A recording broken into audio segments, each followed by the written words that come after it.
donc Aliou comme ni ma ko waxee léegi tey mercredi on va parler d'économie et dañ ciy ànd ak suñu invité tey muy Abdoulaye Waly Faye dama lay bàyyi nga dalal ko. waaw wax nga ko tey ñuy waxtaanee économie ba tax na ñuy dalal un économiste muy wuyoo ci turu Abdoulaye Waly Faye Abdoulaye ñu ngi lay nuyu di la wax dalal ak jàmm suñu plateau. waaleykum salaam Alioune Fatou Sadio di nuyu aussi les téléspectateurs de suñu label di am contentement ñëw teew fii di leen remercier aussi ci qualité de votre travail donc j'ai suivi l'émission je le suis il y a beaucoup d'informations très riches yoo xam ne ça sert à la population sénégalaise pour ñu am ko di profiter aussi di baalu ñëpp àq ci tabaski bi ñu jógee di baal ñëpp àq di ñaan Sénégal yaa def fi jàmm élection yi ñu jëm aussi mu jàll ci jàmm ñëpp retrouver jàmm aussi. très bien tey ñuy waxtaanee lu ñu woowee intelligence économique suñuy dégg ce terme intelligence économique c'est quoi. waaw l'intelligence économique nag lu am solo la pour les acteurs économiques mais aussi pour ñi nga xam ne ñoo bëgg a dugg ci dans l'économie comme les entreprises wala entreprises yi existent pare nit ñi nag ñu ngi koy def te xamuñu nu ñuy def intelligence économique. intelligence économique pour ñu définir ko de façon très terre à terre mooy l'ensemble des activités de collecte de traitement et de diffusion de l'information. donc nag am na ay piliers ci biir intelligence économique il y a ce qu'on appelle la veille stratégique mooy information bi nga xam ne tey moom nga war a am collecté ko boo paree aussi l'entreprise am na ay données yoo xam ne da ko war a protéger bu fa jógee war na mën a def influence sànq yéen a ngi wax ci lu am solo ci les devises chaque jour ngeen joxe information ñi nga xam ne ñoo def opération de change léegi bu fekkee ne dafa nekk entreprise boo xam ne day évoluer ci domaine boobu te amul ces informations que ne euro bi ak dollar bi ñoom ñoo enrimé wu buy def achat te tenir en compte sur ces aspects dans l'avenir buy def vente mën na perte te donc si en 2 jours en 3 jours entreprise bi nga xam ne amul information peut perdre beaucoup moo tax ñu ne l'intelligence économique c'est le traitement des données mooy doole ce qui a la personne qui a l'information a le pouvoir une personne avisée en vaut deux donc mooy lépp lu nga xam ne mooy collecte information bi ñu taataan ko au niveau de l'entreprise ñu traiter ko diffuser ko ça permet à prendre des décisions stratégiques. est-ce que entreprise yi xam nañ ko. entreprise yi xam nañ ko bu baax a baax a baax tey su ma jëlee benn pilier wu intelligence économique bi ñuy wax l'influence après ni ñëw ci yeneen bi ñuy wax influence gis nañ ko ci tabaski bi mooy dañoo xool ñu toog ba mu yàgg les augmentation des prix. ñu gis ne sur le marché local li nga xam ne moom la ñu utiliser prix dañoo dem ba doubler yi tripler mu am une entreprise de la place boo xam ne day jaay. moom dafa def tweet dafa def post sur Facebook ne les prix sont stables et ne fluctuent pas selon les pics de consommation mu ngi wax nit ñi yéen a ngi dem ci marché bi prix yi doublé na triplé na mais ñëw leen ci ñun. mu ngi def intelligence économique parce que il est en train d'influencer. waxul ne bàyyi leen fële ngeen ñëw ci man. mais wax na leen information. teg xel la quoi teg xel la c'est l'influence mooy tu as l'information. nga manipuler ko de telle sorte que mu profiter la ça. léegi ñi nga xamante ni ñoom ñooy collecter recenser information yooyu pour mun koo jox entreprise yi. comment ça se passe en fait collecte d'information boobu noonu. waaw collecte d'information il y a des informations qu'on appelle des informations des données grises des données blanches mooy ay données yoo xam ne ça circule par exemple mën nga dugg ci sa concurrent entreprise bi nga xam ne yéen a bokk domaine sur sa page Facebook di nga fa gis ay informations ñuy publier. sur son site internet dina am ay informations yuy publier yooyu information blanche la mooy c'est accessible au public mu am beneen information bu ñuy wax les informations grises mooy information bi nga xam ne da ngay def une petite recherche pour am ko mu am nag des informations noires mooy wax ne ay espionnage nga koy defee tu entres dans la vie privée des gens nga utiliser ay personnes yoo xam ne ñooy dugg ci entreprise bi infiltrer leen collecter ces données jox la ko yow nga mën a anticiper sur ces stratégies de communication. kon yéen léegi est-ce que yéen ñi nga xamante ne da ngeen di ay économistes ngeen da ngeen di yëngatu ci mbir mi est-ce que yenn entreprise yi nga xamante ne xamuñu ni ñuy defee intelligence économique ndax yéen a ngi leen ci xelal ñu jéem a teg une stratégie xam nan la ñuy defee lii di intelligence économique. waaw entreprise yi ñu ngi koy utiliser bu baax même yi di ñëw tam ñu ngi koy utiliser parce que boo bëggee dugg ci marché il faut nga xool le marché comment nu mu structuré woo est-ce que y a déjà des entreprises sur place. ñoom ñi nga xam ne ñoo nekk sur place nan la ñuy doxalee tey mën naa joxe benn exemple je ne veux pas faire publicité pour certaines entreprises am na entreprise bi fi nekkoon bi nga xam ne da doon dans le domaine télécommunication nekkoon en même temps def ay transfert d'argent mais moo fi nekkoon monopole di def lu ko neex bon on peut dire parce que était en position de situation de position dominante de force léegi mu am beneen entreprise bu ñëw mais entreprise bu mu ñëwee dafa étudier entreprise bi fi nekkoon xool ne seen application c'est un peu difficile à manier ku jàngul doo mën a def opération parce qu'il y a plusieurs étapes ngay def nii léegi man comme te Sénégal am na 80% ñoo xam ne tey sont des analphabètes xamaguñu ils sont au fond xamuñu ni ñuy manipuler smartphone léegi dama leen koy faciliter mu nekk benn genre scan au lieu que ñuy manipuler premier élément mooy dafa ñëw régler un problème mooy problème de manipulation moom andi na facilité beneen bi mu ne ñële seen prix dafa xaw a cher man ma wàññi ko def 1% wala 0% sur les transferts bi ñu ko defee automatiquement beneen entreprise dafa réajusté wu nu mu def dafa wàññi aussi ay tarifs parce que sinon dañ koy exclure complètement du marché donc ñi nga xam ne ñooy gérer intelligence économique entreprise dañ ne on a un concurrent de taille maintenant nous aussi on doit s'adapter à la situation nu ñuy def ñu jéem a aligné wu ak ñoom jéem a andi stratégie encore pour les contre-attaquer c'est ça. alors man na dama bëggoon xam déjà kan moo koy def par exemple tey bu duggee ci entreprise ku nekk am na benn tâche bien spécifique tey intelligence économique boobu ngeen di wax kan moo koy def qui occupe vraiment ce poste-là au sein de l'entreprise. Voilà, au sein de l'entreprise ñu bëri mën na ko utiliser par exemple il faut avoir des notions en traitement des données. Comment on collecte les données donc il y a plusieurs outils am na lu ñuy wax Google Alert par exemple comme Label TV suñu label moom télé la man am naa sama télé mën naa def Google Alert lépp information bu am suñu label rek automatiquement je reçois l'information tout ce que vous publiez sur vos pages Facebook sur votre site man automatiquement dama koy am la façon même dont vous faites vous traitez l'information ni ngeen defee seen plateau si c'est trop suivi au niveau des réseaux sociaux si ngeen amee audience moi aussi je vais essayer de m'inspirer de vous pour andi beneen stratégie boo xam ne moom la nit ñi duñ doon ñëw si yoon si man la ñuy ñëw donc loolu il faut nga mën a am capacité de traiter des données mën nga nekk économiste mën nga nekk aussi gestionnaire ça te permet aussi en interne yow nga xam nan ngay doxalee mooy sa tableau de bord tey soo oto boo bëggee xam ne essence bi manqué ne il faut am lu la ko indiqué ne la kat sa essence mi ngi waaj a jeex sa huile wàññeeku na sa pression oto wàññeeku na loolu pour nga am ko il faut nga am benn outil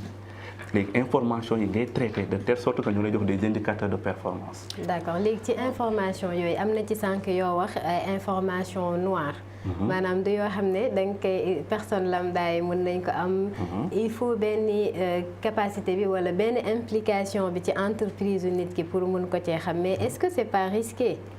nga bëgg am information entreprise bi. waaw c'est que c'est un peu risqué mais aussi on est dans un monde concurrentiel. tey am ñoo ne bi ñu signé contrat da leen def clause de confidentialité même si tu sors l'entreprise il y a des informations xam ne waroo ko génnee tey xam nañ les états lu ñuy wax les renseignements généraux ku ne xam nga ko Macky Sall am na ay renseignements généraux tey sa suba wala ngoon dinañ ko tegal ci table ne ko Sénégalais yi lii lañ xalaat yow Sénégalais yi lii lañ nas nii ak nii ak nii loolu ça permet d'anticiper sur les politiques futures nan la lay régler problème Sénégalais yi wala bu fekkee am na lu war a ñëw ci Sénégal dal ko mu jéem am information ñu jéem ko endiguer mais nag renseignement généraux du ñëw taxaw fi ne la renseignement généraux la day toog di la xool di la observer di lépp lu ñuy wax Sénégal ñuy circuler ñoom ñooy nekk ay taximan ñoom ñooy nekk ay coxeurs ñoom ñooy nekk ci grand place yi mais pour am information mais aussi les entreprises l'utilisent pour avoir des informations sur leurs concurrents. Mais au-delà des entreprises est-ce que nit koo xamante ni moom day entreprendre mën na def ce qu'on appelle intelligence économique. si mën na ko def nit bi entreprendre parce que parce que boo nekkee ci entrepreneuriat il y a toujours concurrence parce que tu vends un service ou bien un produit bu fekkee ne produit bi existé wul mooy da ngay créer c'est la créativité bu fekkee existé na aussi yow da ngay ñëw conformer wala nga def innover de telle sorte que mu gën a efficace li ngay def mais de toute façon il faut toujours utiliser des informations pour prendre des décisions stratégiques par exemple mën nañ ko joxe exemple comme au temps de la Seconde Guerre mondiale Hitler il était très renseigné sur ses adversaires mooy ay Russie la France et cetera à un moment donné dafa engueulé woon ces généraux yi nga xam ne moom la yónnee woon ne leen vous m'avez pas donné la bonne information sur la Russie je pensais qu'on pouvait battre la Russie en quelques jours mais bi ñu demee sur le terrain on a vu que les Russes étaient très bien équipés parce que tey intelligence économique militaire yi ñoo ko doon utiliser les États pour conquérir comme ni ma ko doon waxee am na benn théorie bu neex boo xam ne kii moo ko développé Sun Tzu nekk général chinois mu li ko doon yónni pour mu dem conquérir ay dëkk bu ko empereur bi yónnee bu demee bu ñëwee du encercler dëkk bi yëpp malgré bu leen mën a encercler du ko def da leen di bàyyil benn brèche benn yoon boo xam ne mën nañ fa jaar pour daw bi ñëwee wax général empereur bi ne ko kat Sun Tzu le général à chaque fois buñ demee di envahir fenn da leen di bàyyil mu woo ko ne ko lu tax doo exterminer say ennemis nga leen di bàyyil brèche mu ne y a ce qu'on appelle l'énergie du désespoir nit ki boo ko wëree ba amatul fu mu jëm da lay sonk parce que day xeexee ak dernière énergie mooy doole bu mu am danaan ça passe ou ça casse mais boo ko bàyyee plan B rek du focaliser aussi plan A bu baax parce que danaan bu plan A bi doxul rek plan B bi dina dox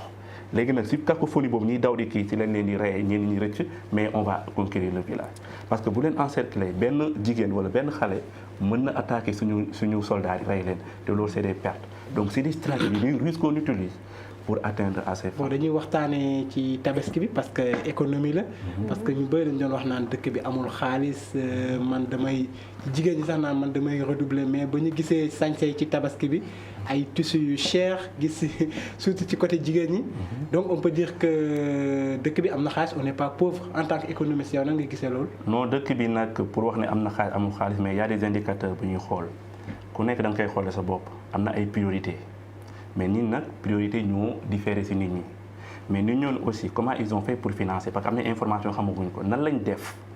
ba jënd jesner yu cher yi surtout jigéen nan lañ def cheveux yi nan lañ def peut-être am na liggéey peut-être am na yeneen moyens mécaniques yu ñu utiliser pour def loo xam nga tey on n'a pas les bonnes infos mais pour xool dëkk na mu ngi dox da ngay xool quelques indicateurs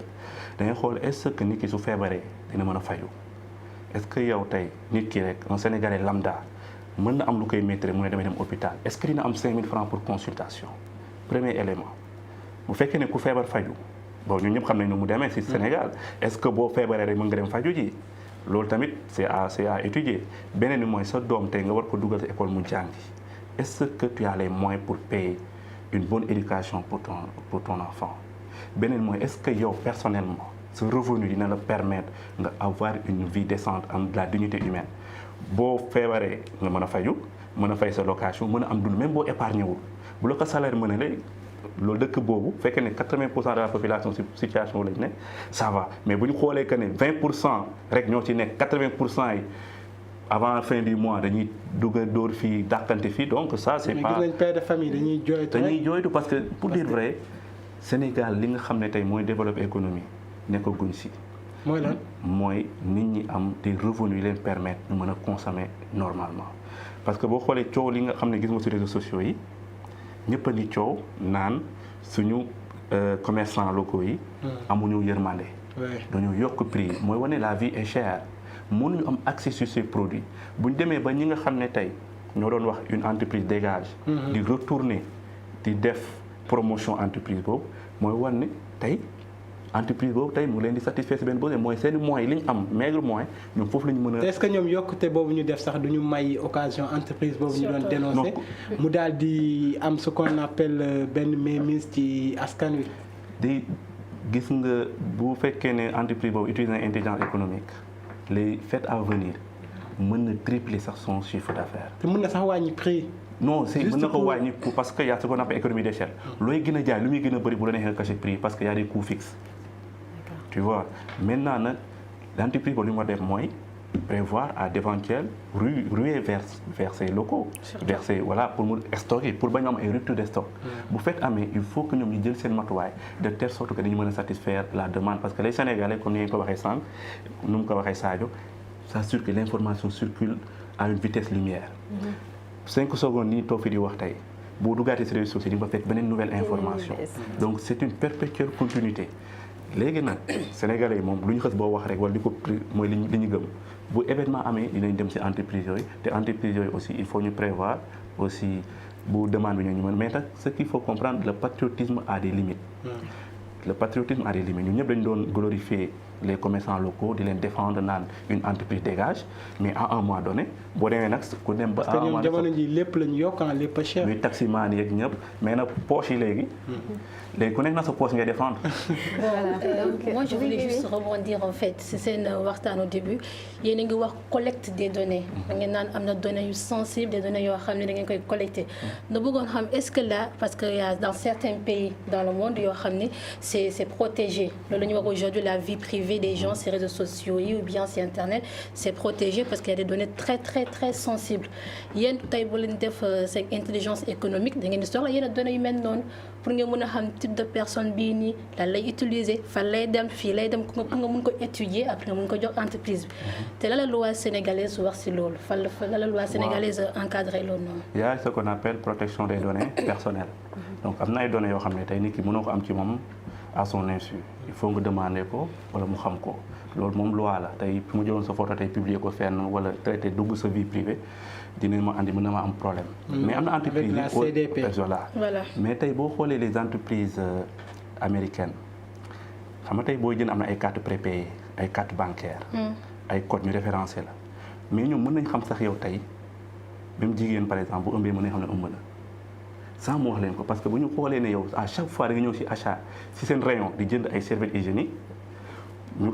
nga jël utiliser carte bancaire am nga def chaque jour nga utiliser carte bancaire ñu toog 3 mois gis ne jëndatoo ko say achat te fii nga doon jëndee on commence à se dire que telle personne xam ne ça fait 3 mois ñëwul fii jënd mu ngi jënd achat mais jëndatul say hygiénique donc c'est une information déjà.